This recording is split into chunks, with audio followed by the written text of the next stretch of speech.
Hello guys, আসসালামু আলাইকুম। আমরা আজকে নতুন একটি রেসিপি নিয়ে আসলাম। সবাই মিলে কল্পনা জল্পনা করে যে কি খাওয়া যায় অনেকক্ষণ ভরে ডিসাইড করে পরে আমরা বেড কিনে নিয়ে আসছি। নতুনভাবে ইউনিকভাবে খেয়ে দেখি কীরকম লাগে। ডিজিটাল যুগ, যেহেতু ডিজিটালভাবেই খেতে হবে।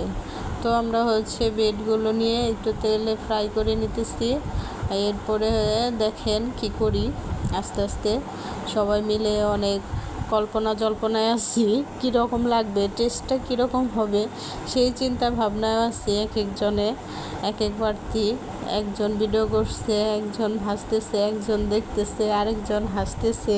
যাই হোক, আমাদের নতুন নতুন খাবার টেস্ট করতে অনেক ভালো লাগে। সবাই আমরা নতুন নতুন খাবার টেস্ট করার জন্য অনেক আগ্রহী। ঠিক আছে, আজকে ওই খাবারটি টেস্ট করে দেখি কীরকম টেস্ট লাগে। আপনারা দেখতে থাকেন।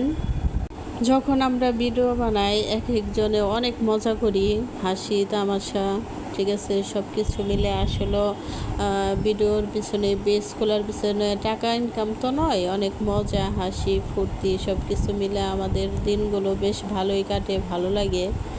সব কিছু মিলে অনেক ভালো লাগতেছে।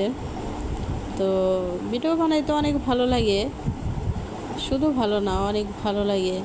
এখন প্রতিদিনের একটা অভ্যাস হয়ে গেছে ভিডিওগুলো তৈরি করার জন্য, বা তৈরি না করলে ভালো লাগে না।